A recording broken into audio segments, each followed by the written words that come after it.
Olá, a paz do Senhor Jesus. Imagino que hoje talvez você esteja aí numa correria, nos preparos da Páscoa, em tudo o que envolve essa data e as pessoas se movimentam, o que vai comer, o que vai botar na mesa, o que vai fazer, sempre aquela correria. Mas a gente sabe que o principal de tudo é sempre trazer a clareza daquilo que realmente é. Para a gente comemorar, a gente festejar, sim. Sempre a motivação tem que estar no lugar correto. Mas já que vocês estão se falando tanto da Páscoa, o que é a Páscoa? Você sabe realmente o significado da Páscoa? O que é a Páscoa? Então vamos aprender um pouquinho? Vamos voltar lá no início, lá no Êxodo, lá na primeira Páscoa, a Páscoa judaica, a Páscoa a qual foi instituída como uma lembrança daquilo que Deus fez. Mas a primeira era a celebração daquilo que ele estava para fazer. O povo vinha sendo o povo de Deus, vinha sendo escravizado pelos egípcios há mais de 400 anos. E a palavra do Senhor diz que o Senhor ouviu o lamento do povo. Então o Senhor separou Moisés para trazer a libertação para aquele povo. Através do Senhor, Moisés seria aquele representante, porta-voz de Deus para a libertação do seu povo. Então, Moisés, ali bem estabelecido, ele vai falar com o faraó e pede a liberação para que os filhos de Deus fossem adorados. É claro que Faraó, ele não queria aquilo, ele não queria liberar, até porque ele sabia naquilo que estava para acontecer. Ele sabia que ele ia perder aquele povo, ao qual fazia um trabalho pesado, escravizado por ele. E não há liberação, mas Deus começa a agir, Deus começa a atuar. Por trás disso tem muitas coisas, né? Deus ali se revelando quem ele era, quem era o verdadeiro Deus, quem era o Senhor de todas as coisas. E começa-se as pragas, mas quando chega bem pertinho de se concluir aquilo que Deus já tinha determinado para o povo, ele fala para Moisés dar uma ordem por o povo. Logo depois da 9ª praga, já chegando pertinho da 10ª, que o Senhor sabia que ali o povo ia ser liberado, o Senhor dá instruções para o povo de Deus. Ele dá instrução para o povo dele de como fazer, o que fazer e da forma correta.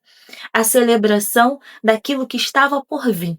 Então, eles precisavam se preparar, eles se prepararam dentro de casa, né, junto com as suas famílias, se ajuntavam e eles tinham que sacrificar ali um cordeiro, um carneiro de até 1 ano de idade, sem defeito, sem mancha, sem nada, perfeito. Tinha que sacrificar ele, tinha que assar ele e toda a família tinha que comer, não podia restar nada, o que sobrasse tinha que ser queimado, era para comer tudo. O sangue daquele cordeiro era passado nos umbrais, teria que ser passado nos umbrais das portas e das janelas, para guardar aquela família daquilo que estava por vir, porque a 10ª praga seria o anjo da morte que queria passar e iria matar todos os primogênitos do Egito.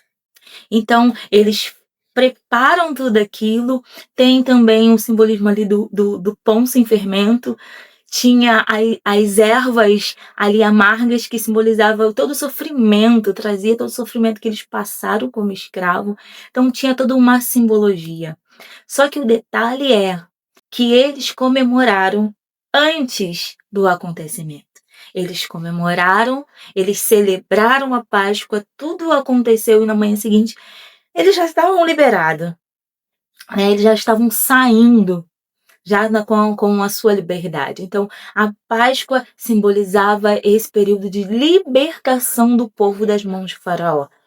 E quando a gente olha para a narrativa de Jesus, a Santa Ceia, a última ceia, que é a celebração da Páscoa, porque se você lê o texto, ele chama e prepara tudo com os seus apóstolos para a comemoração da Páscoa.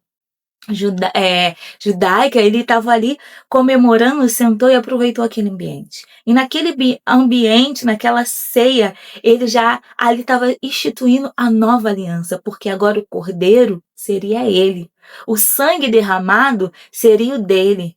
E ali ele traz novos símbolos para mim, para você, comemorar e nos lembrar daquilo que ele fez por nós, daquele sacrifício que ele fez para nos libertar. Mas preste atenção no detalhe: a celebração foi antes do ocorrido. E naquele lugar, o Senhor, ele pega o vinho, ele fala que seria o quê? Que quando a gente ia tomar, seria o vinho ia simbolizar o sangue dele derramado.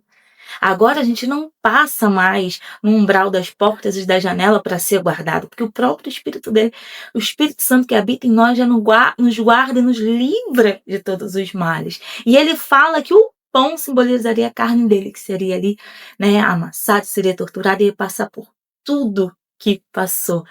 Então, ali uma nova aliança é estabelecida e uma nova ordem, uma lembrança que nos traria do sacrifício. Aquele povo, o povo judaico, anualmente teria que celebrar a Páscoa para sempre se lembrar do sacrifício que Deus fez por ele, daquilo que Deus fez e libertou eles da mão de Faraó.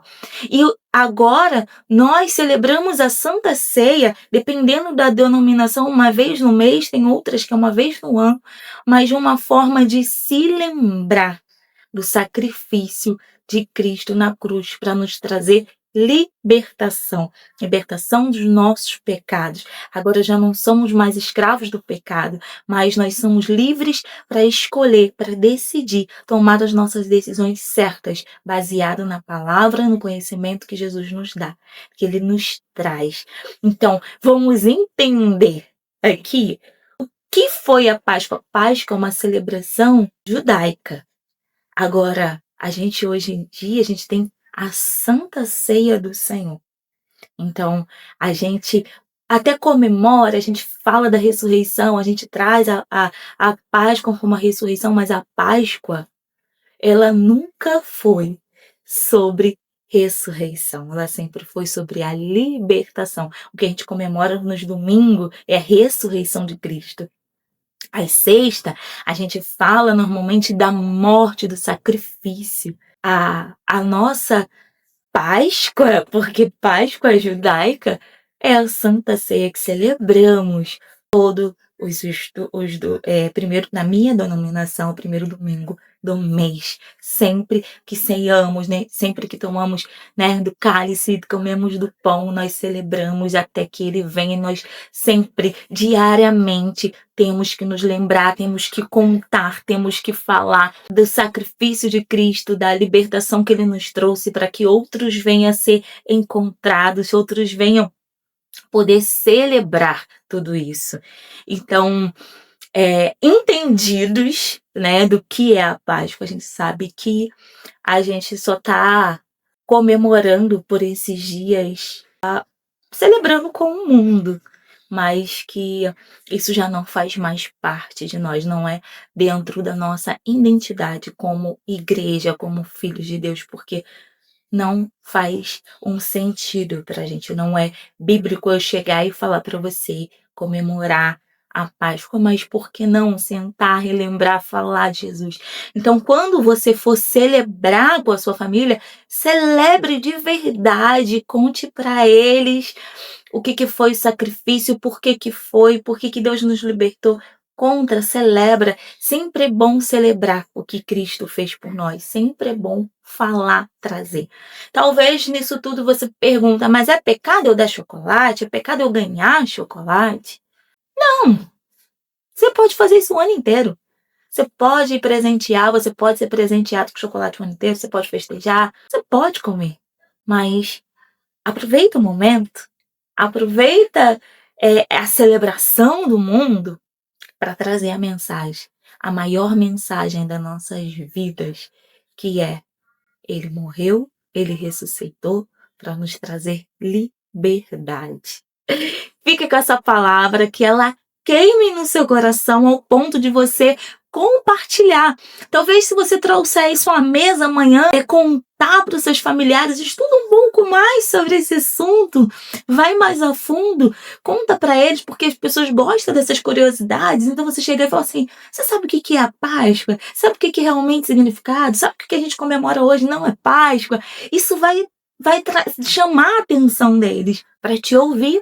Então você já pega essa estratégia para você poder levar esse conhecimento, levar a palavra e levar o verdadeiro sentido da vinda, da morte e da ressurreição de Cristo para as nossas vidas. Que Jesus te abençoe, abençoe o seu dia, a sua celebração, que todos os dias você se recorde, você se lembre de tudo que Cristo fez por você e você possa compartilhar com quem estiver ao seu redor. Fica com Deus, tenha um dia abençoado em nome de Jesus.